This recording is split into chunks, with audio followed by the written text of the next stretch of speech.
Bonjour à tous, mon nom est François Letarte et bienvenue sur ma chaîne JDR D30, une chaîne consacrée aux jeux de rôle sur table Hydrolist. J'ai envie de faire une réflexion personnelle sur la campagne RPGS d'Armes des Dragons avec True 20.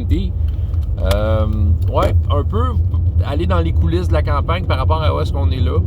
Un peu ma réflexion sur mon approche aussi. Puis aussi sur la prise de contrôle de l'aventure à ce moment-ci. Parce qu'il se passe vraiment toutes sortes d'affaires dans l'aventure. J'avoue que ça monte la barre pour prendre le contrôle de ça.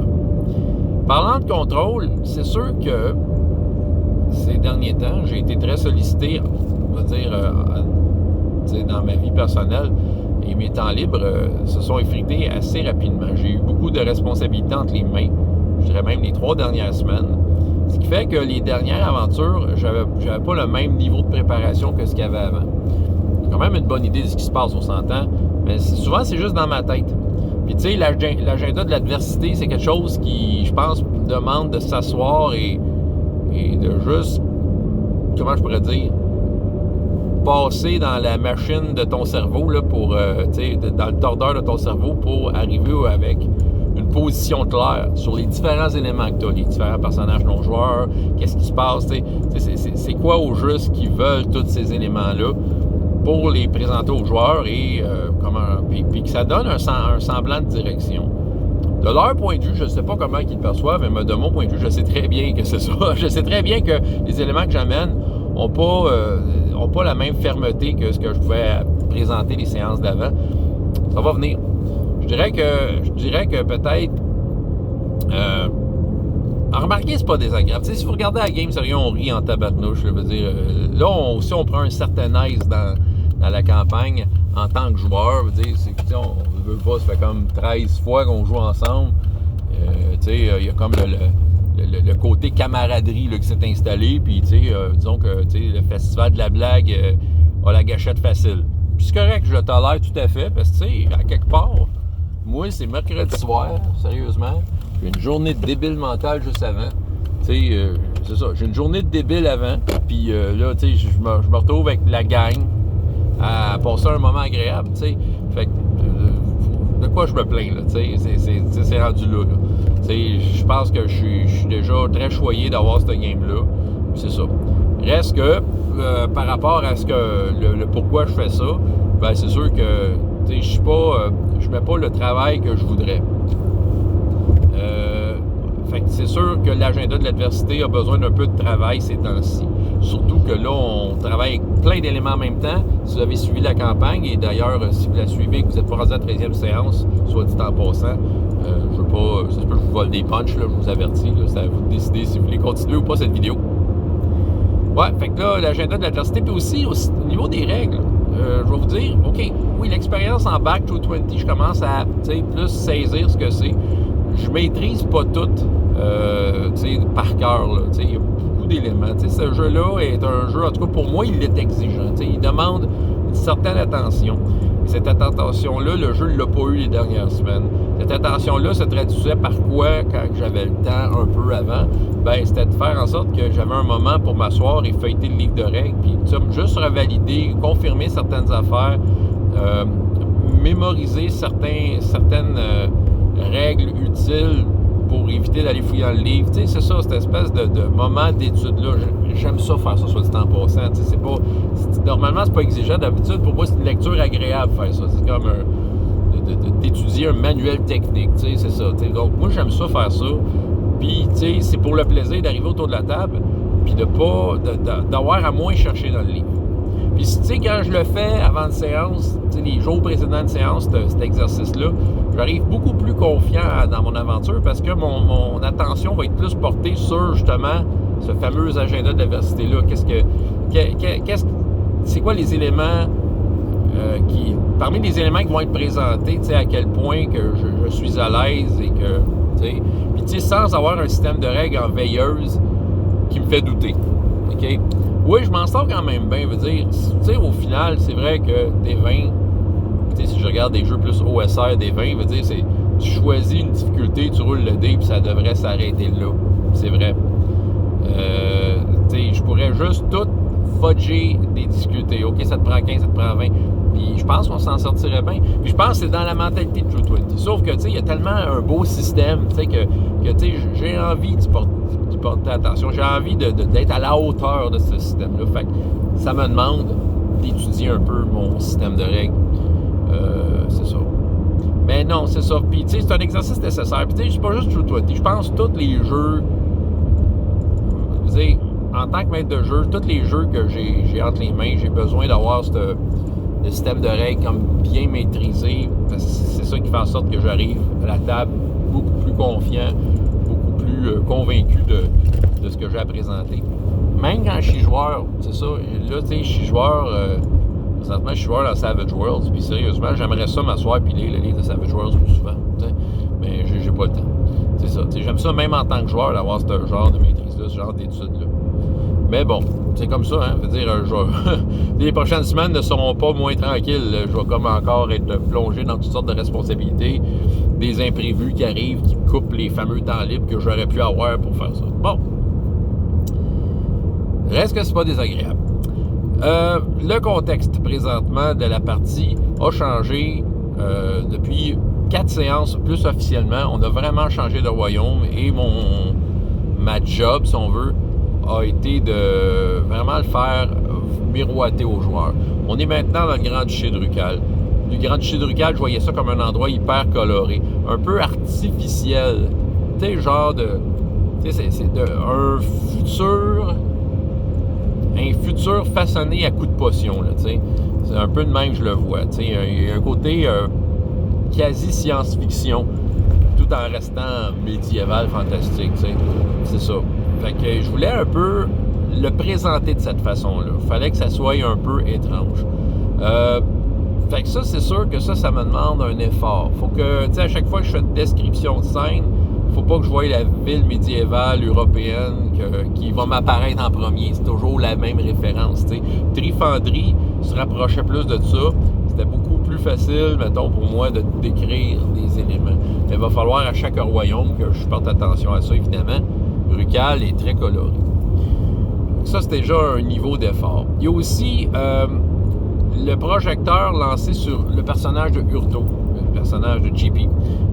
Urto vient de Rucal, OK? À la création de son personnage, ce qui a été dit, c'était qu'il était à Trifandrie, mais il vient de Rucal. Il adore Rucal, il est très patriotique par rapport à son royaume. T'sais, il adore Rucal, il n'arrête pas d'en parler en bien, puis il joue tout le temps comme ça. Sauf qu'il est à Trifandrie, le royaume qui est au nord, et qu'il est la risée de Rucal. T'sais, les gens de Rucal, les vrais Rucaliens, trouvent les Trifandriens un peu ridicules. Mais qu'est-ce qu'il faisait là? Fait que, tu sais, ce qui a été dit, ça n'a jamais été hyper développé. Il a juste dit, ben, j'ai des pluies à du monde, il a fallu que je m'en aille. C'est de même que je le traduis, là, je le résume là, en quelques mots.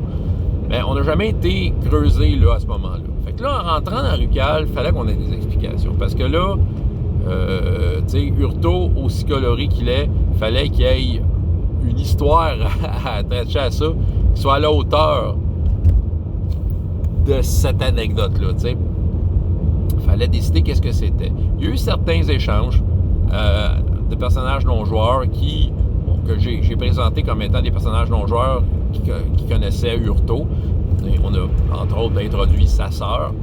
C'est ça, qui a très honte de Urto, tout ça. Mais à un moment donné, il y a eu un échange, il y a une idée qui a été lancée, sur laquelle on a développé, qui aurait pu être suffisante. Mais moi, je m'étais dit, non, ça prend de quoi? T'sais, on est dans une aventure épique. Il faut que ce que Urto a fait ait une proportion presque épique. Là, fait que j'ai comme un peu pitché une idée. Un peu imposé une idée en quelque sorte. J'ai sorti mon marteau de maître de jeu. Je sais qu'il y en a qui n'aiment pas ça. Mais à un moment donné, connaissant un peu le setting, tout ça, c'était plus facile pour moi de proposer quelque chose qui était à la couleur même de cet endroit-là. J'ai proposé le bal des Hobgoblins. J'ai dit, à un moment donné, il y a une gang de Hobgoblins qui sont rentrés dans la ville, dans le palais, ils ont foutu le bordel. Puis c'était à cause de toi, Urto. Fait qu'il faut falloir qu'on check pour qu'est-ce qui s'est passé. Fait qu'à travers des interactions avec des personnages non-joueurs, moi et JP, on a un peu fait rapporter les éléments de cette histoire-là. JP a complètement suivi là où je l'amenais. il a complètement acheté l'idée du bal des hobgoblins. Fait que là, tu sais, ça veut dire que, tu sais, la conséquence que ça a, c'est qu'il y a plein de monde qui aiment, tu sais, qui veulent, tu sais, ils veulent donner une leçon à Hurto, d'une certaine façon. Des artistes dont leur art a été brisé, du monde qui ont eu honte, la famille d'Hurto a eu honte. En fait, Hurto était supposé marier la fille du duc. Tu sais, on a monté ça à ce niveau-là.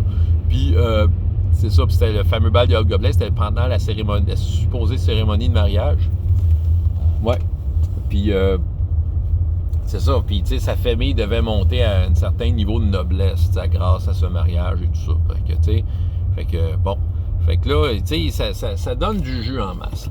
Ce que ça crée, par contre, c'est que là, le projecteur est sur Hurto. Et non seulement ça, c'est qu'en fait, peu importe ce qu'ils font à ce cas-là, la capitale, surtout ce cas-là, c'est qu'en fait, il y a comme, c'est un niveau de difficulté-là qui se rajoute pour tout le monde, en particulier Hurto, parce qu'il y a du monde, peu importe ce qu'ils vont faire, si Hurto est reconnu, c'est ça, il va passer un mauvais quart d'heure, puis c'est ça. Fait que, tu sais, ça impose un peu un rythme à où est-ce qu'on est rendu présentement, parce que c'est comme si les aventuriers qui ont de quoi de relativement simple à faire à ce cas-là, c'est comme s'ils roulaient sur le break à bras, là. Tu sais, ça roule pas aussi bien, parce que là, ils doivent prendre des précautions pour pas se faire prendre. Fait que ça, c'est un des niveaux de difficulté qui s'imposent.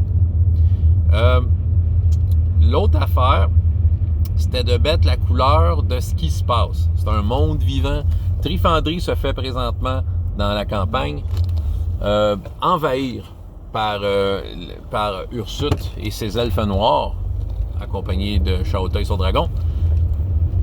Puis, il y a des réfugiés trifandriens. Je voulais un peu mettre ça en relief pour montrer que c'est un monde vivant. Puis un peu aussi la relation que les Rucaliens ont face aux trifandriens. D'habitude, ils les tolèrent, mais ils les trouvent un petit peu envahissants. Puis c'est un peu c'est un peu comme qu'est-ce qui se raconte là, dans les rues de Rucal. Les gens, ça commence à les déranger. Ils se sentent comme, c'est ça, envahis à leur façon, même si c'est pas des elfes noirs qui veulent leur trancher la gorge, juste culturellement envahis. Tu sais, les trifandriens, c'était du monde qui refusait la façon de faire des Rucaliens il y a longtemps, et ils ont trouvé, tu sais, puis ils ont exploité leur propre bout de terrain, si on veut. Puis, c'est ça. T'sais, pour les Rucaliens, pour eux, là, c'était comment je pourrais dire, les Rucaliens, ils trouvaient ça bien correct que les Trifandriens aillent leur bout de terrain, puis qu'ils voient le moins possible. Là, ils partagent le quotidien parce qu'il y a des réfugiés. Fait que toute l'histoire des réfugiés, j'ai voulu comme un peu le mettre en scène de différentes façons. La façon la plus, je suis meneur de jeu avec un marteau, que j'ai faite, est le bébé Urtina. Oui, ça, pour moi, c'est un outil pour un peu décrire quelque chose puis mettre les joueurs dans une drôle de position. Urtina et le bébé. La première aventure, la première séance, le premier problème qu'ils ont eu à régler, c'est la naissance de ce bébé-là parce que la sage-femme était disparue. Ça a commencé de même, la campagne. Fait que c'est ça. Fait que j'ai décidé de créer une coïncidence puis faire en sorte que le bébé et sa grande sœur sont réfugiés. Fait que, puis que là, rendu à ce cas-là, elle est plus capable de s'occuper de sa petite sœur. Ses parents sont morts à cause de l'invasion récente. Fait que c'est un drame récent. Puis elle veut l'amener à un orphelinat, qui est le temple de Qualven. Je vais essayer de vous y revenir. Le temple de Qualven. Puis c'est ça. Fait que là, les coïncidences, quand les personnages arrivent au temple de Qualven, elle arrive avec leur bébé, elle reconnaît Hurto, elle lui donne le bébé. Bon. Fait que tu sais, ça m'a permis de créer une coïncidence, mais surtout encore de mettre en scène une situation par rapport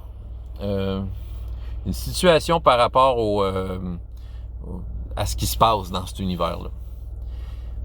Tiens, parlons donc du temple de Qualven. Le temple de Qualven, le dieu Qualven a été créé un peu par accident.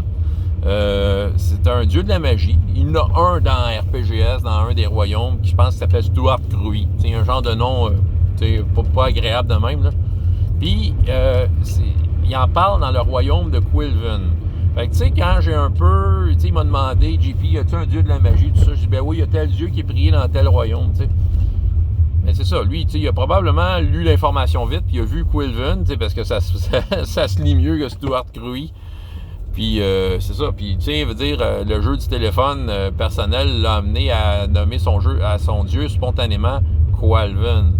Et non seulement il a pas pris le bon nom, il n'a pas pris le bon élément de nom, mais il l'a changé. Mais c'est resté. Moi, je trouvais ça intéressant.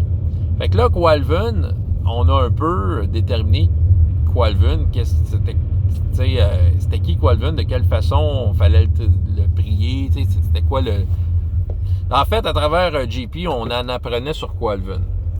Fait que là, ce Qualven, il y a un temple sur ce cas-là. Ça a été, première séance, ça a été nommé qu'il voulait aller là pour avoir des réponses. On recule de 13 séances pour là où ils sont rendus là. Puis là, rendu à ce cas-là, étant donné que je savais que les problèmes étaient pour être multiples, rendus là-bas, ben j'ai décidé, en fait, de leur faciliter la vie par rapport au temple de Qualven. Le Qualven est un temple où il y a...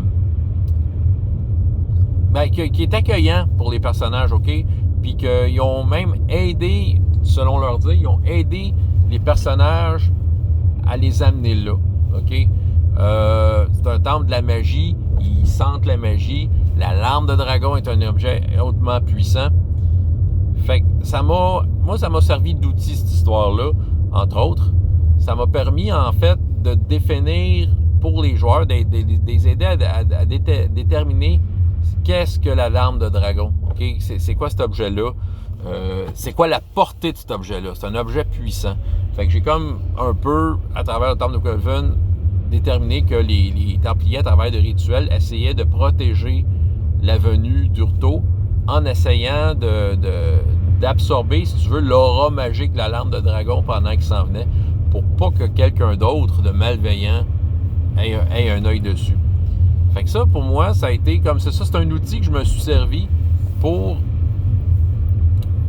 expliquer la larme de dragon. Parce que ce qui arrive avec la larme de dragon, c'est le titre de la campagne. Mais sérieusement, je peux compter sur une main le nombre de fois qu'elle a été actuellement manipulée par les personnages. OK? La larme de dragon est là, oui, c'est comme un peu le centre de l'histoire, mais en même temps, on la voit pas. Elle est comme pas là. Il y a beaucoup d'autres problèmes plus urgents à régler que de regarder c'est quoi cet objet-là. C'est correct de même. Fait que moi, ça me prenait de quoi pour ramener à la larme de dragon, Qualven. Ça m'a permis aussi d'essayer d'expliquer certains mystères entourant Qualven, la mer du grand souffle, tout ça. Il y a certains mystères encore à passer au travers, mais au moins, il y a un potentiel de réponse, là. En même temps, c'est un endroit accueillant. Donc, ils ont pu prendre en charge le bébé. OK? Même si c'était, dans ce que j'ai dit, c'était plus un orphelinat. C'était fermé, l'orphelinat, en tout cas. Puis, mais ils ont dit, on va pouvoir prendre le bébé parce que ils voyaient bien que c'était pour aider les personnages plutôt que d'essayer de jouer à Willow, là. Bon, puis, il y a ça. Puis, puis, il y a aussi, le temple de Qualven a comme offert, si tu veux, des cadeaux aux personnages. Donc, c'est ça. Il y avait cet élément-là que je voulais apporter. Quel autre élément? Ben, les coïncidences, OK? C'est le festival de la coïncidence. Il y en a qui, tu sais, regardent ça, ils disent, on finit par recroiser plein de personnages qu'on a vu des séances avant. Faut dire que là, ils n'ont pas parcouru un si grand territoire que ça, les personnages, OK? Puis que ce qui se passe, l'invasion, tout ça, veut dire, est propice à créer des coïncidences. C'est vrai que il aurait pu ne jamais rencontrer le bébé, la grande sœur avec son bébé. Il aurait pu jamais ne re-rencontrer Catherine en chemin et Rachel ou Juro, tu sais. J'aurais pu, tu sais, juste faire ça. Mais tu sais, regardez Game of Thrones, ils se voient tout le temps dans chaque épisode. Tout le monde finit par se voir dans cette émission-là. Je me dis, regarde, si les autres le font, là, ils ont l'air de se trouver cool avec ça, je vais le faire moi aussi. C'est un peu ça. Tu sais, dans le fond, mais c'est pas rien que ça, j'en profite, là. C'est ça qui arrive. Là, le projecteur est sur Urto, sur ses problèmes. Comment je pourrais dire? C'est là que ça se passe. T'sais, on est dans son royaume. On n'est pas loin d'où ce que ça a commencé, d'où les plus gros problèmes se passent. Il y a des choses qui se passent beaucoup dans ce coin-là. Fait que c'est clair que ce genre de situation-là, ce genre de scène-là, c'est un niveau d'interaction-là entre des personnages familiers, des personnages non-joueurs familiers. Ça va être pas mal juste là. Parce que le prochain royaume va aller déjà, ils vont être coupés du reste du monde. Ils vont être des étrangers partout où ils vont être. Fait que, tu sais, les relations vont être différentes. Il va falloir qu'ils fassent leur place ailleurs, selon la place qu'ils auront besoin de prendre pour réussir leur mission, si on veut, là. Fait que c'est ça. Là, présentement, c'est sûr que je me lâche lousse. On a pas mal de rigolades par rapport à Hurto. Puis c'est correct. Comme je dis, ça sera plus ça après. Tu sais, fait que, tu sais, fait que, tu sais, j'en beurre épais par rapport à Hurto, puis tout ça. C'est ça. Puis Xavier aussi, tu sais, Marc est assez livre ouvert de la façon qu'il joue son personnage. Moi, c'est de même que je le vois. Fait que, tu sais, on accumule des connaissances. On apprend à connaître ces deux personnages-là. Léo est un peu plus effacé. C'est un elfe atypique, tu sais. Fait que, tu sais, il y a un but qui est assez simple, mais que j'ai de la misère à caser dans ce qu'ils font là, tu sais, je verrais pas comment ils pourraient aider à obtenir son but-là, à moins de lâcher le groupe puis de se consacrer à son but, tu sais. Mais là, tu sais, étant donné qu'on essaie de suivre là-dedans, c'est un peu difficile. Puis il faut dire qu'à ce cas-là, mettons, techniquement parlant, là, au moment où on se parle, son personnage est en prison pour avoir une tentative d'assassinat en pleine rue. Fait que, mettons, s'il demanderait des services, il va falloir qu'il demande aux vraiment bonnes personnes pour qui assassiner du monde dans la rue, dans la capitale, ça ne dérange pas.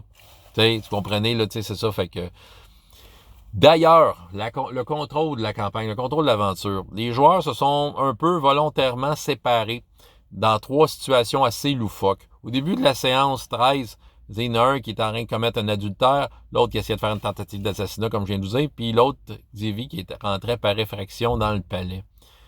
Fait que là, c'est clair qu'on avait le focus sur 3 événements différents.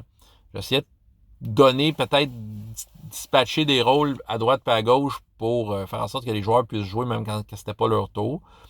Fait que, tu sais, la possibilité était là. C'est ça. Il y a eu une tentative de rassemblement. Léo a essayé de ramener Hurto dans sa scène. Ça n'a pas marché. Parce que chacun faisait son affaire selon comment son personnage voulait le vivre. Ce qui fait qu'on a fini la game séparée encore une fois. Est-ce une mauvaise chose? Pas nécessairement, mais tu sais, ça impose un rythme. Puis il faut dire qu'ils sont tous les 3 dans des situations délicates. Fait qu'à travers ça, j'essaie de présenter des éléments pour leur faire atteindre leur but. Je te dirais, le personnage le plus difficile à faire ça présentement, c'est Léo, qui, tu sais, sa tentative d'assassinat, même si sa tentative était contre Juro, donc un personnage quand même assez important présentement dans la campagne, qui est considéré comme une nuisance par les personnages. Fait que, c'est sûr que son action directe, allait dans le sens de la campagne, d'une certaine façon, mais au point de vue de la garde du Scola, les soldats quasi, ben, c'est juste une tentative d'assassinat. Il est en prison, puis c'est ça. Fait que j'ai créé des co-détenus qui est interprété par les 2 autres joueurs, question de créer de l'interaction. Puis dans le fond, son cliffhanger à lui, c'est que la jeune fille qui leur avait donné le bébé, la grande sœur d'Urtina, se fait pitcher en prison dans leur cellule en leur disant, je voulais vous aider, mais finalement, elle a probablement fait une gaffe. Je sais pas si je l'ai nommé. En tout cas, si je l'ai pas nommé, je le dis là, ça va être nommé dans la prochaine game, c'est pas bien grave. Elle a essayé de voler des oranges, Elle a voulu commettre un vol, puis c'est ça, puis elle se sauver des autorités, puis elle s'est fait arrêter, puis s'est fait mettre dans la prison avec eux autres. Fait que c'est ça. C'est pas un élément très fort dans, techniquement parlant, c'est pas un élément très fort dans la quête de la lampe des dragons. Mais bon, c'est un visage familier, ça peut créer une interaction, ça peut les amener quelque part, elle peut avoir des informations sur Juro. Ça dépend de quelle façon qu'elle va être cuisinée, si on veut, là. C'est celle-là, ici, là. Xavier est à table avec le grand-duc Virolt, parce qu'il s'est fait pogner, même s'il se cache bien, veut dire, il s'est pitché dans une boîte quelconque, fait que, arrangé avec le gars des vues, puis s'arranger que la boîte ait de quoi qui incommodait Xavier, et qui, finalement, il s'est fait trouver dans la boîte, c'était des genres de parfums alchimiques, Puis puis là, la séance se finit avec le duc Virolt dans un genre de dîner qu'il a fait avec des nobles. Xavier était à sa table. T'as Juro qui s'est joint là, qui check Xavier, puis qui arrête pas de dire au duc Virolt, Hurto est là, puis le duc Virolt semble vouloir trouver Hurto aussi par rapport à la lampe des dragons. Donc, il est au courant, c'est ça. Puis il y a comme une madame qui fait des visions que j'ai comme un peu mis là pour Parce qu'ils ont la possibilité, ils ont des potions super hot. Fait que, là, elle boit une potion, elle a des visions, elle a la peau changée à cause de ça, t'sais. Puis c'est ça, fait qu'elle a vu des choses, elle a vu Urto ce qui était. Puis c'est ça. Puis Urto, ben c'est ça, lui, dans ses éléments passés, il y avait plein de choses à piger dedans. Puis dans le fond, son adultère était avec la femme d'un artiste qui veut donner une leçon à Urto parce que quand il a fait son bal des Hobgoblins, ben les Hobgoblins ont brisé de ses statues, des œuvres d'art de l'artiste. Fait que là, l'artiste, il veut donner une leçon à Urto pour ce vandalisme-là. Ce qui fait que... ah merde, excusez. Ce qui fait que là, excusez, j'ai perdu mon idée. Ben, ce qui fait que là, il s'est mis en position, le mari peut arriver, tout ça, bon, regardez, il y a une situation loufoque qui peut se passer là. À travers ça, j'ai comme ramené les fameux 4 elfes weird, qui disent des affaires qui ont l'air d'être pas d'allure, mais je suis sûr que dans 20 sessions de site, si on se rend à 20 sessions de site, il y a des affaires qui ont dit que vous allez peut-être vous apercevoir que ça avait de l'allure. Mais c'est ça. Mais ça, c'est des personnages énigmatiques et c'est correct comme ça. Voilà, tu sais, c'est ça, c'est des éléments un peu difficiles à contrôler. Moi, ce que ça me prend, là, c'est sûr que d'ici la semaine prochaine, mon objectif, c'est de m'asseoir et regarder tout ça. Puis de juste, tu sais, créer un agenda plus solide de tous ces éléments-là pour que les personnages, ben, tu sais, que s'ils font quelque chose, ben, que l'élément avec lequel ils interagissent ait une réaction à la hauteur de son but, tu sais, de son but. En tout cas, je pense que vous comprenez, là. Mais, tu sais, néanmoins, c'est pas mal agréable. On est dans, c'est ça. Tu sais, tout est, là, il y a plein d'éléments, de situations explosives, là. Fait que d'après moi, là, on va être sur le bord d'une explosion quelconque, d'un coup d'éclat. Puis juste d'amener ça de la bonne façon. Et ça, tout ça, juste parce qu'il faut qu'il regarde dans un télescope, voir sont où les autres alarmes des dragons. Hein, tout ça pour regarder dans un télescope. Et bon, c'était une longue vidéoliste, mais c'est ça. Je voulais vous la partager ce matin. François Letarte, JDR D30, et jusqu'à la prochaine fois, il y a autant de plaisir dans la vie que dans les jeux. Au revoir.